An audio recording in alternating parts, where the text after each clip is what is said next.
ഓം സർവം ശ്രീകൃഷ്ണാർപ്പണമസ്തു. സജ്ജനങ്ങളായ എല്ലാ കൃഷ്ണഭക്തർക്കും നമസ്കാരം. ശ്രീമദ് ഭാഗവത ജ്ഞാനയജ്ഞം ശ്രീമദ് ഭാഗവതം മൂലഗ്രന്ഥത്തെയും കിളിപ്പാട്ടിനെയും താരതമ്യം ചെയ്യുന്ന ഒരു ഉദ്യമമാണ്. ദശമസ്കന്ധത്തിൽ നാം ഇത് ആരംഭിച്ചിരിക്കുകയാണ്. ദശമസ്കന്ധത്തിലെ 1-ാമത്തെ അധ്യായത്തിൽ 69 ശ്ലോകങ്ങളുണ്ട്. അതില് 32 ശ്ലോകം വരെ നാം മനസ്സിലാക്കി. ഇനി 33, 34 ശ്ലോകങ്ങൾ നമുക്ക് നോക്കാം. 33-ാമത് ശ്ലോകം ശംഖതൂര്യമൃദംഗാശ്ച നേദുർദുന്ദുഭയഃ സമം പ്രയാണ പ്രക്രമേ താവത് വരവദ്ധോ സുമംഗലഃ. ശംഖതൂര്യമൃദംഗാശ്ച നേദുർദുന്ദുഭയഃ സമം പ്രയാണ പ്രക്രമേ താവത് വരവദ്ധോ സുമംഗലം. പ്രയാണപ്രക്രമേ താവത്, പ്രയാണപ്രക്രമേ യാത്ര തുടങ്ങിയോ അപ്പോൾ, യാത്ര തുടങ്ങിയതും എന്നുള്ള അർത്ഥമാണ്. പ്രയാണപ്രക്രമേ താവത്, യാത്ര തുടങ്ങിയതും. വരവദ്ധോ, വരവധു, വരവദ്ധോ നവദമ്പതികൾക്ക്, വരനും വധുവും, വരവദ്ധു നവദമ്പതികൾക്ക്, വരനും വധുവിനും. സുമംഗലം, മംഗളകരമാം വിധം. ശംഖതൂര്യമൃദംഗ, ശംഖം തൂര്യം മൃദംഗം. ദുന്ദുഭയഃ ച സമം നേതു, പെരുമ്പറ എന്നീ വാദ്യങ്ങൾ ഒപ്പം മുഴങ്ങി. ശംഖതൂര്യമൃദംഗാഃ ദുന്ദുഭയ ച സമം നേതു. ശംഖം തൂര്യം മൃദംഗം പെരുമ്പറ എന്നീ വാദ്യങ്ങൾ സമം നേതു, ഒപ്പം മുഴങ്ങി. വസുദേവരും ദേവകി വിവാഹം കഴിച്ച് തിരിച്ച് വീട്ടിലേക്ക് പോകാനായി തേരിൽ കയറി. ആ തേര് നയിക്കുവാൻ കംസൻ തന്നെ തേർത്തട്ടിൽ കയറി ചമ്മട്ടിയും എടുത്ത് കടിഞ്ഞാൻ പിടിച്ചു. നമ്മൾ കഴിഞ്ഞ ശ്ലോകത്തിൽ പഠിച്ചു ഹയാനാം രശ്മീം ജഗ്രാഹ എന്ന്. ചമ്മട്ടി എടുത്ത് രശ്മീൻ ജഗ്രാഹ, കടിഞ്ഞാൻ പിടിച്ചു. അങ്ങനെ അവര് യാത്ര തുടങ്ങുമ്പോൾ, പ്രയാണ പ്രക്രമേ യാത്ര തുടങ്ങിയപ്പോൾ, വരവധു വരനും വധുവിനും സുമംഗളം മംഗളകരമാം വിധം. ശംഖതൂര്യം മൃദംഗ, ശംഖം തൂര്യം മൃദംഗം ദുന്ദുഭയച പെരുമ്പറ എന്നീ വാദ്യങ്ങൾ സമം നേതു, ഒപ്പം മുഴങ്ങി എന്നാണ് 33-ാമത് ശ്ലോകം പറയുന്നത്. 34-ാമത് ശ്ലോകം നോക്കുകയാണെങ്കിൽ പഥി പ്രഗ്രഹിണം കംസം ആഭാഷ്യാഹ അശരീരിവാക് അസ്യാ ത്വാം അഷ്ടമോ ഗർഭോ ഹന്താ യാം വഹസേ അബുധാ.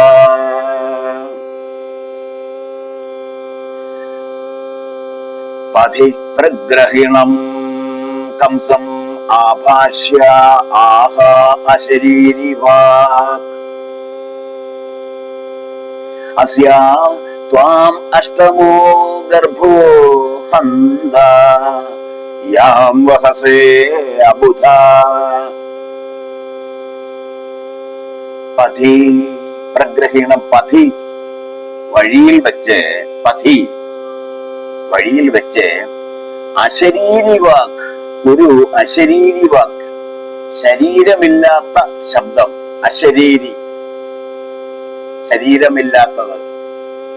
ഒരു അശരീരിയായിട്ടുള്ള ഒരു വാക്ക്, ശബ്ദമില്ലാത്ത ഒരു വചനം, ശരീരമില്ലാത്ത ഒരു വചനം.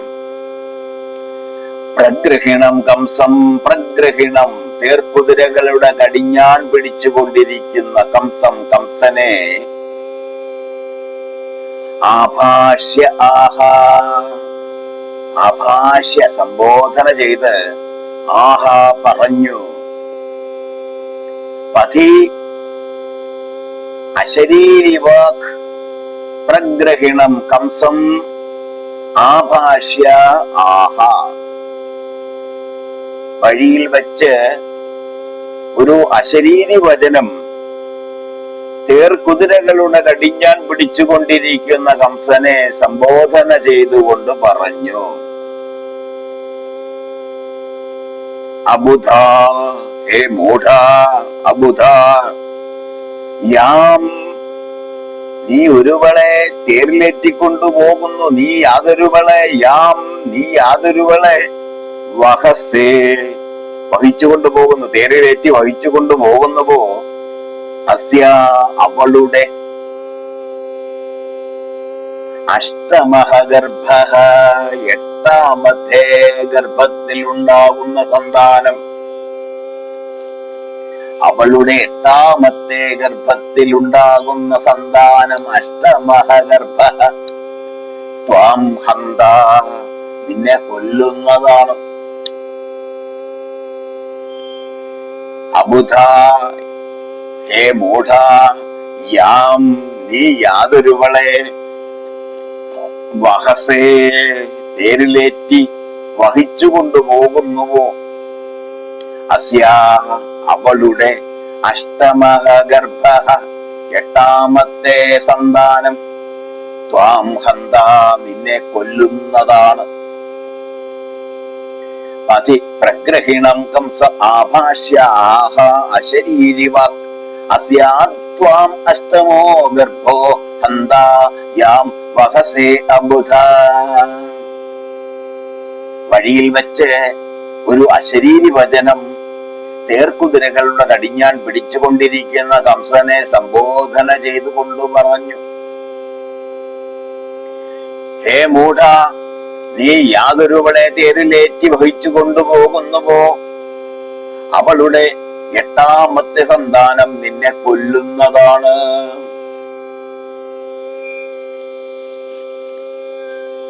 ശ്രീമദ് ഭാഗവതത്തിലെ പ്രധാനമായ ഒരു വഴിത്തിരിവാണ്, കഥയിലെ ഒരു വഴിത്തിരിവാണ്, ആ സന്ദർഭമാണിത്. ഈ ഭാഗത്തെ ഈ 33-34 ശ്ലോകങ്ങളെ എങ്ങനെയാണ് ഭഗവാൻ ഭാഷ്യകാരൻ തുഞ്ചത്താചാര്യൻ കളിപ്പാട്ടിലേക്ക് ആവിഷ്കരിച്ചിരിക്കുന്നത് എന്ന് നോക്കിയാൽ, നർമ്മവിദ്യകളും അഭ്യാസമേളനങ്ങളും വന്മതോദയ കൃതന്മാർ ഭടന്മാരാലുള്ള രമ്യഘോഷങ്ങളോടും നടന്നു മന്ദം മന്ദം. അങ്ങനെ അവർ വിവാഹ ഘോഷയാത്രയോടുകൂടി ദേവകി ദേവിയെ വിവാഹം കഴിച്ച് വസുദേവർ ഇങ്ങനെ പൊയ്ക്കൊണ്ടിരിക്കുകയാണ്. രഥം തെളിക്കുന്നത് ദേവകി ദേവിയുടെ സഹോദരനായ കംസനാണ്. അന്നേരം ദേവാജ്ഞയാൽ ആകാശമാർഗത്തിങ്കൽ നിന്ന ശരീരി തന്റെ വാക്കുകൾ കേൾക്കായി വന്നു.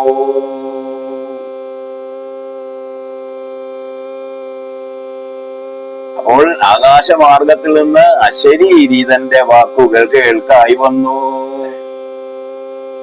മന്നവാ കംസ, ഭവാനൊന്നറിഞ്ഞിരിക്കേണം, ഇന്നു തൊട്ട് ഉപായങ്ങൾ ഓർത്തുകൊള്ളുക. പക്ഷേ നിന്നുടെ സഹോദരിയാം ഇവൾ പെറ്റുണ്ടാകും നന്ദനൻ എട്ടാമൻ, അവൻ അതിമാനുഷൻ, നിന്നെ കൊന്നു നിന്നിടും, ഒരു സംശയമുണ്ടാകയില്ല. അന്ന് അവനോട് നിനക്കാവതില്ലതിനേതും. അപ്പോ പെട്ടെന്ന് സാഹചര്യങ്ങളെല്ലാം മാറുകയാണ്. വളരെ സന്തോഷകരമായ ഒരു യാത്ര ഇങ്ങനെ നടന്നു പോകുമ്പോൾ വിവാഹ ശേഷമുള്ള ഘോഷയാത്ര ഇങ്ങനെ കടന്നു പോവുകയാണ്. ശംഖദൂര്യ മൃദംഗാശ്ച നേതൂർ ദുന്ദുഭയ സമം. പ്രയാണപ്രക്രമേ താവത് വരവദ്ധോ സുമംഗലം എന്ന് പറയുന്ന ഭാഗം നോക്കുക. എത്ര മനോഹരമായി, എത്ര മംഗളപ്രദമായിട്ട് ശംഖം, തൂര്യം, മൃദംഗം എന്നീ പെരുമ്പറ എന്നിവയെല്ലാം മുഴക്കി വളരെ ആഘോഷത്തോടുകൂടി ആ യാത്ര പോവുകയാണ്. വരനും വധുവിനുമെല്ലാം മംഗളകരമായ രീതിയിൽ ധർമ്മവിദ്യകളും അഭ്യാസമേളനങ്ങളും വന്മതോദയകൃതന്മാർ ഭടന്മാരാളുള്ള രമ്യഘോഷങ്ങളോടും നടന്നു. അങ്ങനെ പോകുന്ന മധ്യേ ദേവാജ്ഞയാൽ ആകാശമാർഗത്തിങ്കൽ നിന്ന് അശരീരി തന്റെ വാക്കുകൾ കേൾക്കായി വന്നു. അപ്പോഴാണ് അശരീരി വാക്ക് കേൾക്കുന്നത്. പതിപ്രഗ്രഹിണം അങ്ങനെ പൊക്കൊണ്ടിരിക്കുമ്പോൾ കംസമാഭാഷ്യാഹ അശരീരി വാക്, കംസനെ അഭിസംബോധന ചെയ്തുകൊണ്ട് അശരീരി വാക് ആഹ, ഒരു അശരീരി വാക്ക് പറഞ്ഞു. മന്നവാ കംസ, ഭവാൻ ഒന്നറിഞ്ഞിരിക്കണം, ഇന്ന് തൊട്ടുപായങ്ങൾ ഓർത്തുകൊള്ളുക. പക്ഷേ നിന്നുടെ സഹോദരിയാം ഇവൾ പെറ്റുണ്ടാകും നന്ദനൻ എട്ടാമവൻ അതിമാനുഷൻ നിന്നെ കൊന്നു നിന്നേടും, ഒരു സംശയമുണ്ടാകയില്ല. അന്ന് അവനോട് നിനക്കാവതില്ലതിനേതും. അനവാ, നിന്റെ സഹോദരി പെറ്റ് എട്ടാമത്തെ ഗർഭം, ആ സന്താനം നിന്നെ കൊല്ലും. അസ്യ ത്വാം അഷ്ടമോ ഗർഭോ ഹന്തായാം വഹസേ ബുധ. മൂഢ, നീ യാതൊരുവളെ പേരിലേറ്റിക്കൊണ്ടുപോകുന്നുവോ അവളുടെ എട്ടാമത്തെ സന്താനം നിന്നെ കൊല്ലുന്നതാണ്. നന്ദനൻ എട്ടാമവൻ അതിമാനുഷൻ നിന്നെ കൊന്നു നിന്നീടും, ഒരു സംശയമുണ്ടാകയില്ല. അന്ന് അവരോട് നിനക്കാവതില്ലതിനേതും. പിന്നെയോ പുനരതു തന്നെ കേവലം ദൃഢം അന്യൂനതരം വിശദസ്ഫുടാക്ഷരം ധ്രുവം കേൾക്കായോരശരീരി വാക്യമാം ശല്യം. ബഹുമൂർഖനാം കംസനുള്ളിലേൽക്കയാൽ അതുമൂലം രാക്ഷസബുദ്ധ്യ നടുങ്ങിടിനോരജ്ഞാനിതാൻ.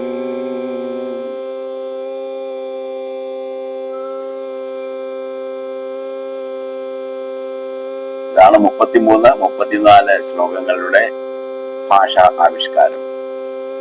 സജ്ജനങ്ങളെ, ഈ 2 ശ്ലോകങ്ങളുടെയും അർത്ഥം നാം മനസ്സിലാക്കി. അതിനെ ഭഗവാൻ ഭാഷ്യകാരൻ കിളിപ്പാട്ടിലേക്ക് ഇങ്ങനെ ആവിഷ്കരിച്ചിരിക്കുന്നു എന്നും മനസ്സിലാക്കി. ഓം സർവം ശ്രീകൃഷ്ണാർപ്പണമസ്തു. എവർക്കും